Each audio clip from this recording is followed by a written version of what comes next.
আমি কে বা আমি কোথায় থেকে আসছি সেগুলো আপনার এখন আপাতত না জানলেও চলবে।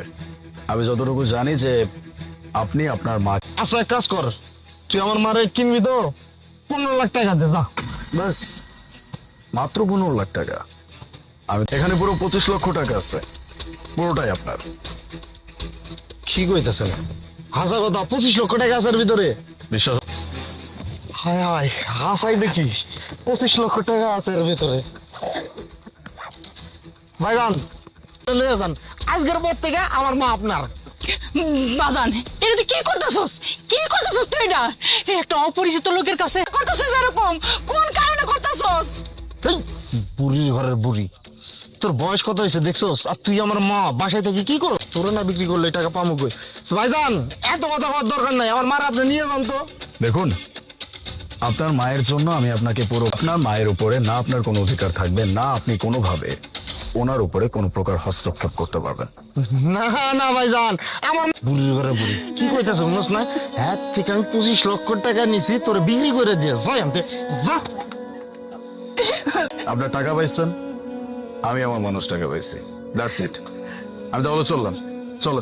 বাবা ছাড়েন আপনি। আপনি আমার এতগুলি টাকা দিয়া আমার মতো একটা বয়স্ক মানুষের আমার ছেলের কাজ করে দিব, তাও তো আমি পারবো না। এতগুলি টাকা আপনি কি লিগা নষ্ট করছেন একটু কইতে পারবেন? রিল্যাক্স, আপনি একটু শান্ত হন।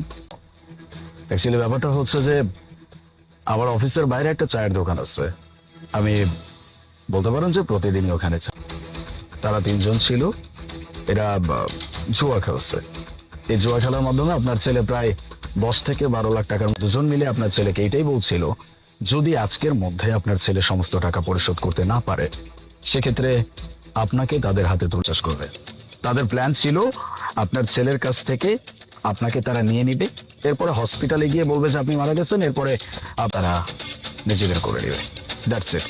যখন কথাগুলো আমি শুনলাম তখন আমার কাছে কেন যেন মনে হইলো যে কাজটা যদি এই কথাগুলো শোনার পরেও একটা মানুষের জীবন না বাঁচাইতে পারি, দ্যাটস ওয়াই আর কোনো কিছু চিন্তা না করে সকাল সকাল আপনাদের বাড়িতে চলে আসছিলাম। জুয়া খেললে 12 লাখ টাকা হারছে, ওই টাকার কারণে ওর মারে বেঁচে দিব? থাকতে আমি ওরে মানুষের বাসায় কাজ করে রাস্তায় ইটা ভাঙা আমি কোলে পিঠে করে আমার ছেলের আমি আল্লাহ, এই দিন দেখার আগে তুমি আমার মরণ দিলা না কে লিগা? মরণ দিলা না কে? যার আছে সে বোঝে না, আর যার নাই সে খুব ভালো করে জানে যে মা বাবা পৃথিবীতে না থাকলে। আমি তাইলে যাই। দাঁড়ান, বলছিলাম আমারও না আপন বলতেই দুনিয়াতে কেউ নাই। সেই ছোটবেলায় মা বাবাকে হারাই, জন্য যা কিছু লাগবে আমি সবকিছু নিয়ে নিতে পারবো, তো আমি না চাইলেও কখনোই টাকা দিয়ে আমার বাবা মাকে ফেরত আনতে পারবো না। এর মা হয়ে আপনি থাকতে পারবেন না মানে আমি চাই আপনি আমার সাথে থাকেন, আমার মা হয়ে থাকেন, আপনার কিচ্ছু করতে হবে না। এরকম সন্তান পাওয়া তো ভাগ্যের ব্যাপার, আর আমি কোনো ভাবতে পারি না আমার মতো এমন অভাগিনী একটা। আজকে অনেক খুশি, আমি আপনাকে বলে বুঝাইতে পারবো না আমি আর ঠিক কতটা খুশি। আপনি একটু আগে আমাকে বললেন না যে আপনি অসুস্থ মানুষ, আপনি কোনো কাজকর্ম, আমি শুধু আমার মাকে মা বলে ডাকার সুযোগটা পাবো আর কি। চলো আসো।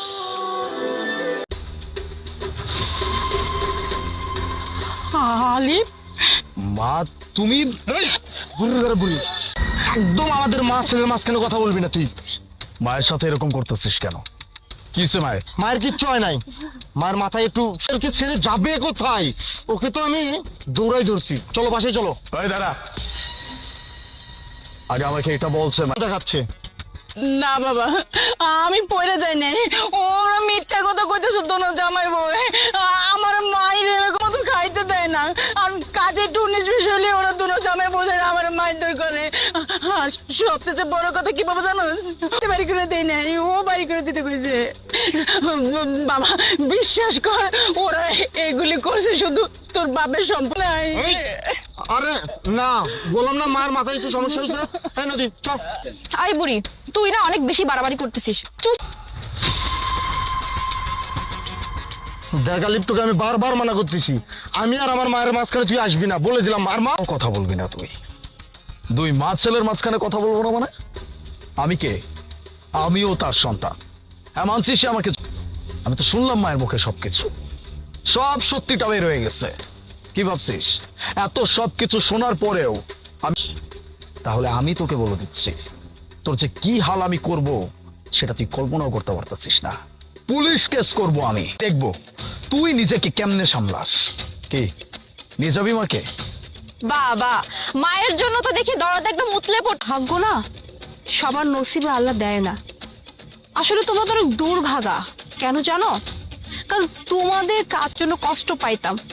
আর তোমরা তোমরা কি করলে? হ্যাঁ, মাটাকে এত নির্মম ভাবে অত্যাচার করে মায়ের সেবা করার এই সুযোগটা আমি আর আমার হাজবেন্ড কোনোভাবেই হাতছাড়া করব না। তাই আজকের পর থেকে মা আমাদের সঙ্গে, আমাদের আর কোনো সম্পর্ক নাই।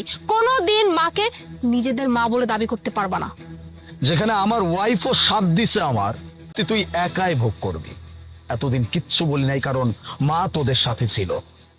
এখন সেই মায়ের উপর অত্যাচার করছিস, তাহলে আমি ছেড়ে দিব না, কাউকে ছাড়বো না। মারে কয়দিন দেখে রাখিস, দেখ মনু চলো।